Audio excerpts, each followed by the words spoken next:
Hey, what's up, YouTube? This is Spawny here. I'm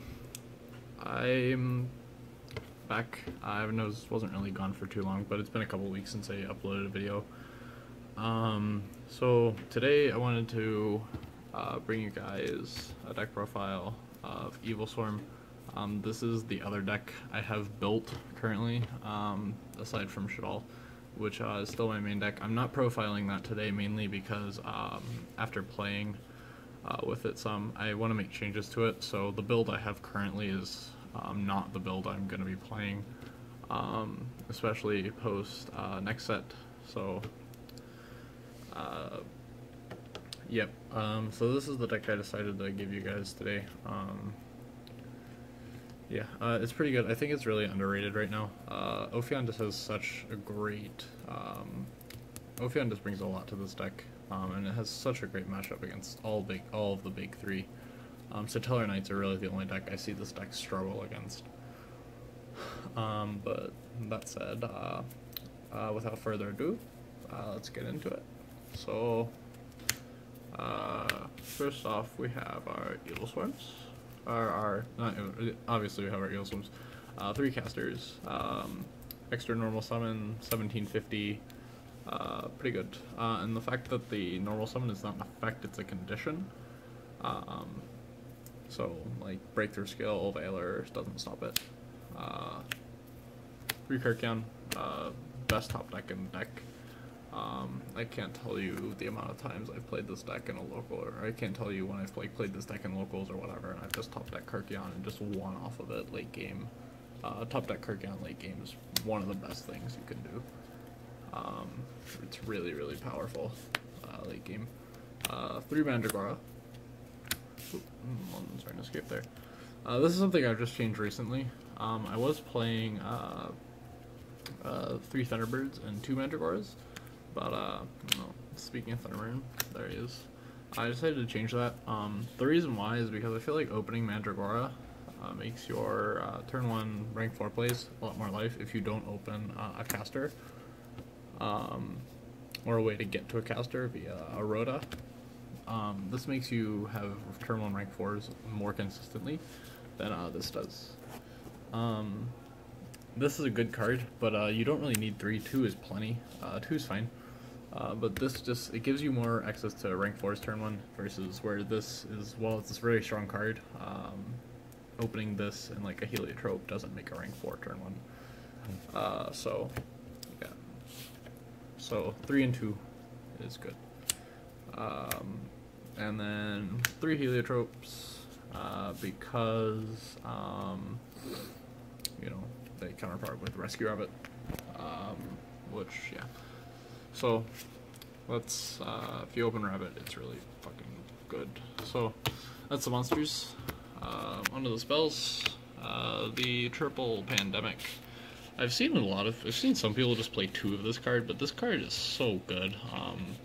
It's one of the reasons that this deck has a good Burning Abyss matchup, is because this card stops all their back row that would otherwise be problematic. Just to be able to turn off basically all their back row essentially for a turn is really, really good, while Ophion on board stops them from going Virgil. Dante can't swing over, they're only out as Acid Golem, and we play back row to deal with that. So yeah, I mean, I guess essentially they could go Zen Main's Crash, but same principle as Acid Golem, they have to attack to do that, and we play things that solve that. 3 Space Typhoon, because Cool Arts are a deck, while this deck already has an amazing Cool Off matchup, while it has an amazing Shadal matchup as well. We just want to play this just for insurance, especially because, you know, picking off back row is never bad. Well, blind MST is really fucking awful, but in a way Yu-Gi-Oh is right now. That's kind of how you have to play Yu-Gi-Oh right now. It's because everything's chainable, and so once you have a monster on board, you don't want to be like MST and then they're like Chain Wind Blast or whatever. So if they have a back row, you have to blind MST it. Double Dress. This was a Lance and a Dress, but I decided Double Dress was better. I like what this does more than Lance, because you essentially already have Lance with the Pandemic, so the fact that this just prevents destruction and targeting, by card effects in general, it's good. So that's kind of the spell and trap, destruction slash negation. Other spells, Devil Rhoda. You don't need 3. You only have 3 targets, which is your 3 casters, so 2 is fine. Don't really like dead drawing things in this deck, so 2 is fine. And then for one of spells, play Defissure because it's ridiculous. Soul Charge and Snatch Steal because, you know, best card in the game. The reason why this came off the ban list, I have no idea, but it definitely needs to go back on. This card is ridiculous. I have no idea why Konami brought this off the list. It's such a dumb card. People complain about BLS. Well, this is a bigger problem than BLS. 3D prisons. People say battle traps are obsolete, and well, I absolutely agree with that in this deck. I really like them just because the ability to go Ophion set 4 with back row, and like even if they MST, it's cool. Like just the ability to go Ophion set 4, so I play like 3D prisons because of that. And then double Fiendish Chain on top of it's really good. And this card is more versatile than this card is. But at the same time, having 5 traps that are essentially battle purpose is really good. I like the count a lot. Some people may just like 2 emptiness. 3 is too many. I've actually stopped playing. I actually don't really like 3 emptiness in anything anymore. I think 2 is the perfect number. Emptiness is it's still a really great card. A lot of decks have stopped playing it, or at least stopped playing 3. I've noticed a lot of decks that main emptiness, like Burning Abyss and Quillards, are now only playing 2, versus where back in like November they would have been playing 3. The card's still really strong, and it's still a really good card. But 3's just become too much, and I think a lot of players have started to realize the same thing. That 2 is plenty.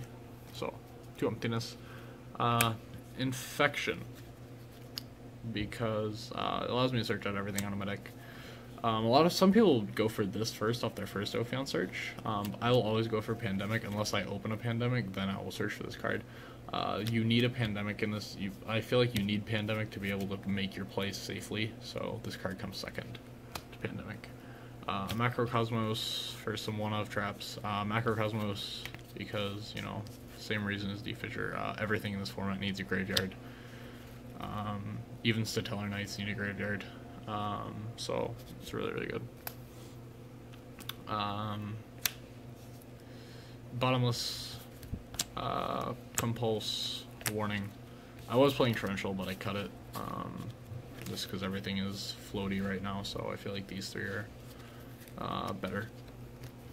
That's the main deck. We'll do extra deck for next. So extra deck, 3 Ophion. We're gonna sit here and talk about Ophion for a minute.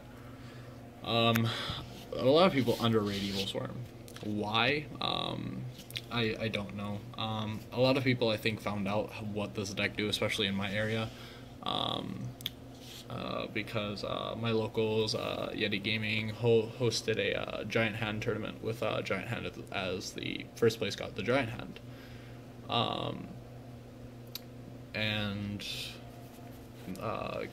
You know, the big 3 were very heavily represented. Burning Abyss was everywhere. Kolos was around. Shadal was there. I myself was playing Shadal at that event, and had a bit of a rough time.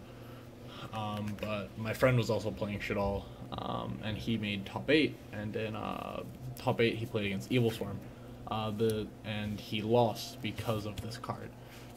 This card just brings so much presence.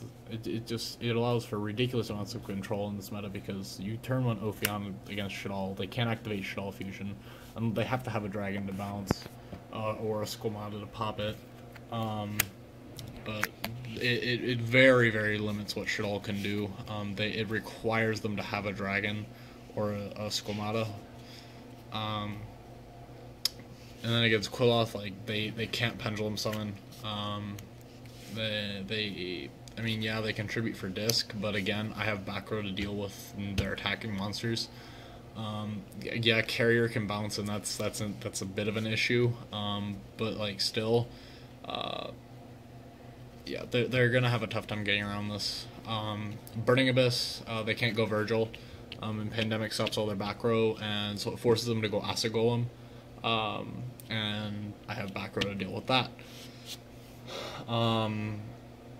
So all around, I think this card is really, really good, and I think that this deck is really, really underrated, as I said before. A lot of players, I feel, found that out because this deck won the entire tournament, swamping out all of the big three just because of this bad boy right here. So, 1x Ton Knight. This is in a different sleeve because I alternate side deck and extra deck cards from this deck and shit also. This is the only one in the extra deck that I alternate though, so Excite Ton Knight because board nuke. 1 Bahamut. Because, you know, he steals stuff. Bantos. A lot of people aren't playing this card. Let's see if we can get that to focus. No. But essentially what this card does is it makes itself, during either player's turn you can detach material and it makes itself immune by all other monster effects. So 2350 is pretty good. I make it a decent amount. So Heartland Draco. This card is really, really needed because attack for game, direct attack 2k for game. It's your Nightmare Shark basically. Also, if you have this with Defissure, this can't be destroyed. I believe it's foreign, so I can't really read it, but I believe it's destroyed. Castell, because I shouldn't even need to explain that. Send that stuff back. Diamond Dyer. I'm very iffy on this card. I don't know. There's a couple times I've wanted it just to go into something, but it's probably going to come out for something else. The extra deck and side deck are still kind of at a piece of work, and so I was testing out 1 Diamond Dyer, but this is probably going to go away for something else. Cowboy, because you know, make 800 for game. Black Ship. Black Ship's really good. This stuff, it gets over some stuff, so you know, it's pretty good. Key Beetle. This card's pretty good. I like this card a little bit in this deck because it can lock your vanities, or it can lock your Macrocosmos.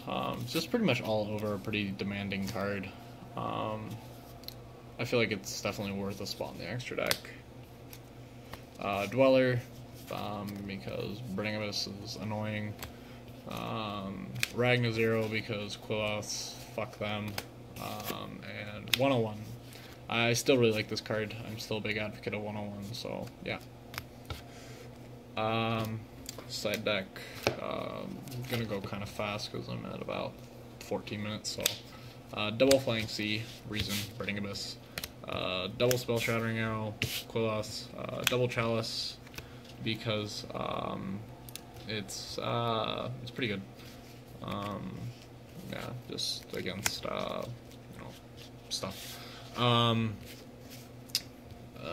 Yeah, and again, I said the sleeves are a bit different because a lot of these cards are sided and shit all. So Regeki, Regeki because board wipes.